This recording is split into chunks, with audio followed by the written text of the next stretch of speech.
नमस्कार, जय हिंद दोस्तों। जैसा कि हम जानते हैं कि 11 अप्रैल यानी शनिवार के दिन इस्लामाबाद में ईरान और यूएस के बीच में बातचीत शुरू हुई, जिसे इस्लामाबाद टॉक्स भी कहा गया, जिसे पीस टॉक्स भी कहा गया। यह जो है टॉक्स 11 बजे शुरू होनी थी, लेकिन इसमें काफ़ी ज़्यादा विलंब भी बताया जाता है। यह विलंब जो है ईरान की तरफ से था, because Iran wanted to have some prerequisites conditions met. हालांकि बाद में वे लोग मीटिंग करने के लिए मान गए। तो इस्लामाबाद में जो है जो वहाँ की जो सेरेना होटल है, जो कि काफ़ी जिसे रेड जोन में भी कहा जाता है, वहाँ पर ये जो है मीटिंग जो है शुरू हुई। लेकिन आज का जो हम, जैसे कि आप सब जानते हैं कि यह मीटिंग जो है 12 तारीख को कंटिन्यू होनी थी, रविवार के दिन। लेकिन बीच में ही जो है आपके जेडी वैंस साहब जो है सुबह सुबह ज़्यादा किसी को बताए एकदम से उठ के चल दिए and asked his delegations to return back to US Washington DC. हालांकि आसिफ मुनीर और शहबाज शरीफ ने अपने सारे पैतरे लगाए इस मीटिंग को सफल बनाने के लिए, और दोनों ने जिस तरीके से जेडी वैंस को खुश करने की कोशिश की, वह आप इस चित्र में भी देख सकते हैं। You can see in the photo how Asif Munir is trying to impress JD Vance, और उन्होंने उसके लिए F-16 विमान भी भेजे एस्कॉर्ट करने के लिए, और भी जो उन्होंने वहाँ पे कोशिशें की वह सबको मालूम है। लेकिन मेरा प्रश्न ये है कि क्या पाकिस्तान जो है वह एक आइडियल तो बहुत दूर की बात है, even if you say was the right choice to act as again not as a mediator but as a facilitator for this event. This is what everyone should ask.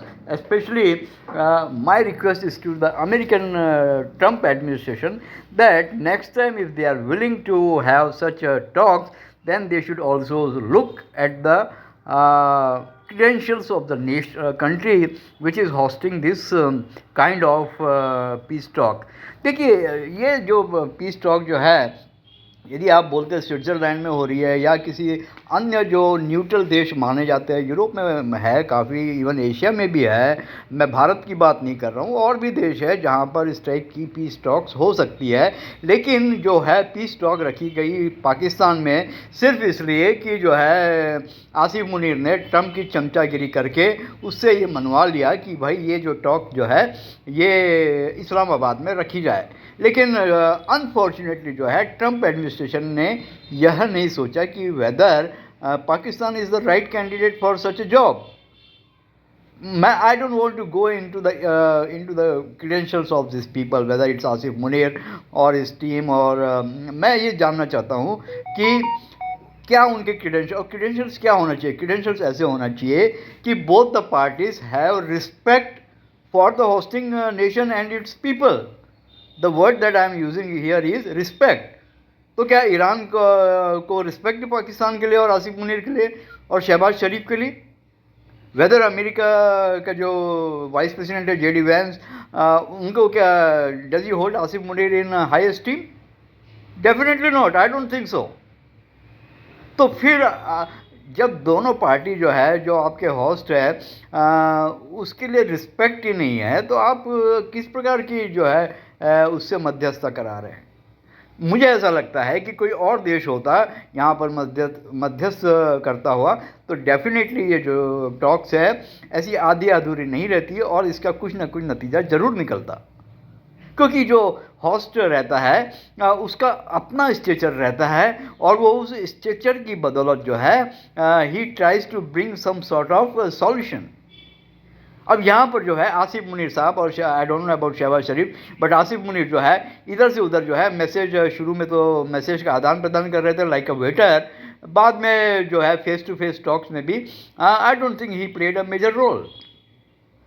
तो both Iran as well as United States have to think next time if they are holding such a meeting that they get the right country and the right people to hold such talks. और France था, Switzerland था, there are many nations. France also has a good relationship with Iran. France has a good relationship with the United States.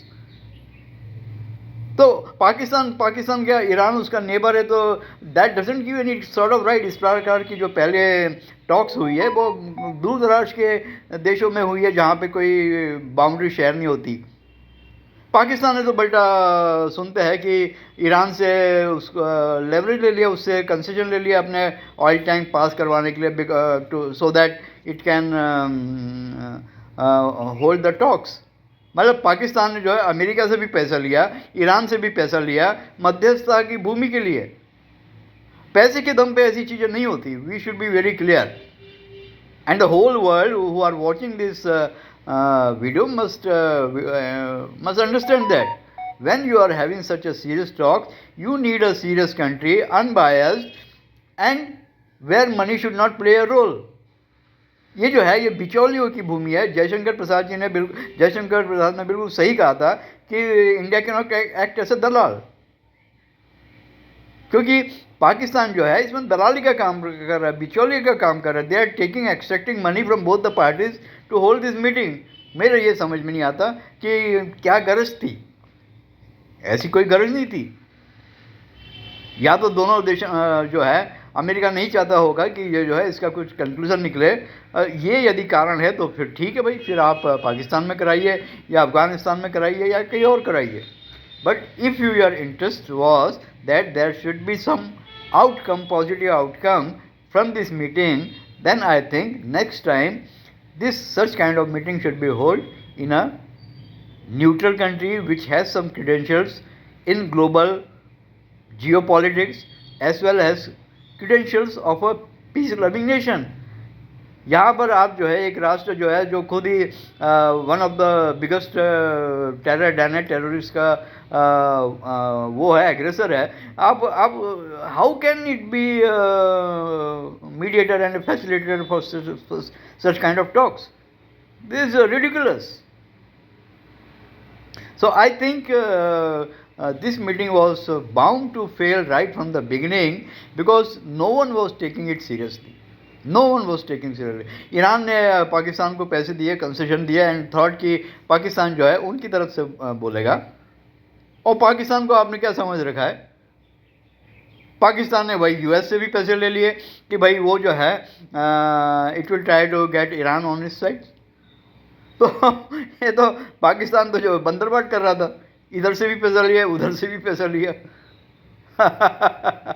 And both the nations are thinking कि पाकिस्तान हमारे side है। अरे पाकिस्तान किसकी side है?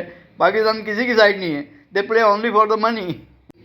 So I hope very sincerely that lessons have been taken from out of this meeting, and next time there will be a better country with better leaders and better credentials to host such kind of meetings. I am not advocating for India. There are many other countries, as I said. France could be one, Switzerland is another, and there are many others. Don't take a biased country. It should not be an Islamic country like Turkey or even Saudi for that matter. Or Oman. Oman is still a better country, but definitely don't get the parties who are directly involved into such kind of events. So we are on square one. The American President Trump has announced that it will blockade all the ships that are coming out of and going into Strait of Hormuz, especially that of Iran and its associates. And so something definitely will trigger this war into and this is going to escalate. Thanks for watching. Please like and subscribe to our channel.